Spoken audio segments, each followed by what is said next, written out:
देखिए, बड़ी खबर प्रेसिडेंट पुतिन की बहुत बड़ी एटमी तैयारी है इस बीच और छोटे छोटे न्यूक्लियर प्लांट बना रहा है रूस। किर्गिस्तान से मिलकर ये न्यूक प्लांट बनाया जा रहा है और पुतिन ने कहा कि सिर्फ रूस बना रहा है छोटे न्यूक्लियर प्लांट। तो देखिए, ये एक बड़ी खबर है रूस की तैयारी को लेकर। किर्गिस्तान से मिलकर बना रहा है प्लांट। तो एक तरफ तो पीस डील से किनारा पुतिन का, वहीं दूसरी तरफ भविष्य की तैयारी। पुतिन ये जानते हैं कि इस युद्ध को रोकने का शायद एक ही तरीका है कि इस युद्ध को जीत लिया जाए, क्योंकि ट्रंप की कोई भी योजना कारगर साबित होती नहीं दिखाई दे रही है। जितनी भी कोशिशें हुई वो काम नहीं करती नजर आ रही हैं। अब खबर क्या है जो हमने आपको बताई, छोटा एटमी प्लांट और पुतिन का इसमें बड़ा मिशन क्या है, बड़ा प्लान क्या है। कई देशों को परमाणु क्षमता से जोड़ने का यह मौका है।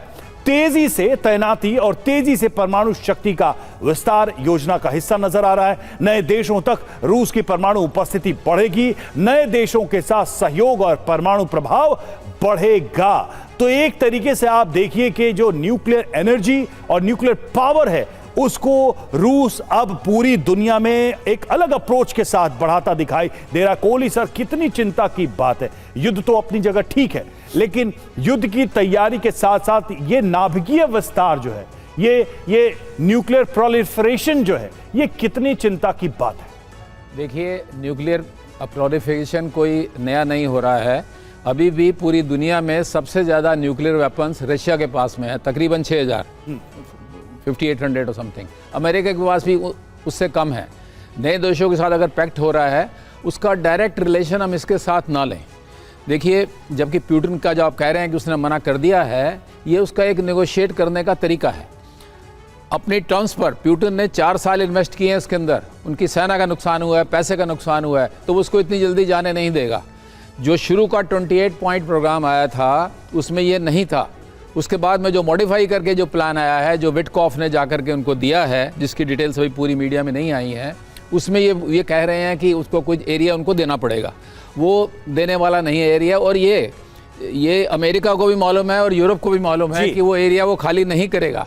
ये सिर्फ अपनी जो डोमेस्टिक कॉन्स्टिट्यूएंसी है उनको दिखाने के लिए और दुनिया को दिखाने के लिए कि हम काफी प्रेशर लगा रहे हैं। ठीक है, यानी बहुत कुछ ऐसा है जो कि सिर्फ प्रोजेक्ट किया जा रहा है। और देखिए, बाल्टिक सागर से बहुत बड़ी खबर आ रही है। नाटो देशों के करीब रूसी बम वर्षक, बाल्टिक में रूसी बॉम्बर्स ने उड़ान भरी है। बाल्टिक सागर में Tu-22 5 घंटे तक उड़े।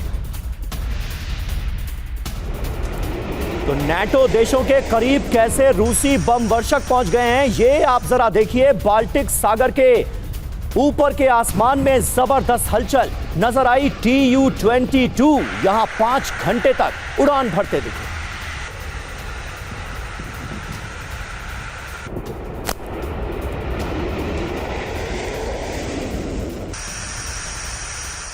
देखिए, बाल्टिक सागर में रूस के बॉम्बर्स, खबर क्या है सबसे पहले ये हम आपको बताते हैं। बाल्टिक सागर में रूसी बम वर्षकों की उड़ान की खबर है। रूस के 2 Tu-22 M3 बम वर्षक ने उड़ान भरी है यहां पर, और 5 घंटे से ज्यादा तक ये रूसी बम वर्षक, रूसी बॉम्बर्स उड़ान भरते दिखाई दिए। Su-35S और Su-27 जेट ने स्कॉट किया इनको, और जवाब में नाटो जेट्स ने भी उड़ान भरी है। इसका अर्थ क्या है, इसके मायने क्या हैं? तो नाटो देशों को रूस ताकत दिखा रहा है, लगातार एक दबाव बना रहा है। बाल्टिक सागर तक आसान पहुंच दिखाई है रूस ने।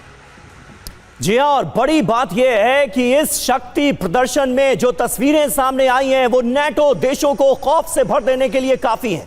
नाटो देशों को हमले की जद में इसमें दिखाया गया है। बाल्टिक सागर में रूस के बॉम्बर्स के पहुंचने की यह खबर इस मायने में काफी अहम हो जाती है। बाल्टिक सागर में रूसी बमवर्षक ने उड़ान भरी। रूस के 2 Tu-22 M3 उड़ान भरते हुए नजर आए, और 1-2 नहीं 5 घंटे तक ये उड़ान जारी रही। जवाब में नाटो जेट्स ने भी उड़ान भरी है।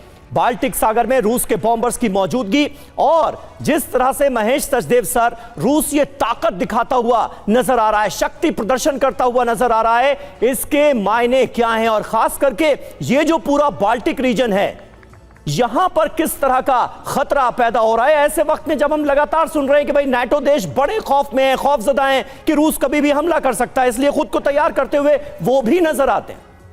जी, इसके कई पहलू नज़र आते हैं मुझे। पहली बात तो ये कि रूस एक बड़े ही सुनियोजित तरीके से नाटो में अटलांटिक के ऊपर दो फाड़ करना चाहता है।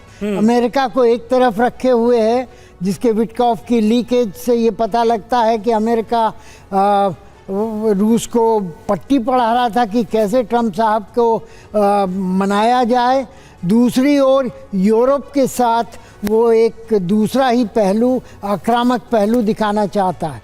इसमें भी दो टुकड़े अलग हो चुके हैं। बाल्टिक का जिसका आपने जिक्र किया, उसमें 3 जो देश हैं बाल्टिक के, वो पहले सोवियत संघ के हिस्सा थे, एस्टोनिया, लाटविया, लिथुआनिया, और साथ ही फिनलैंड और स्वीडन पहले नाटो के हिस्से नहीं थे।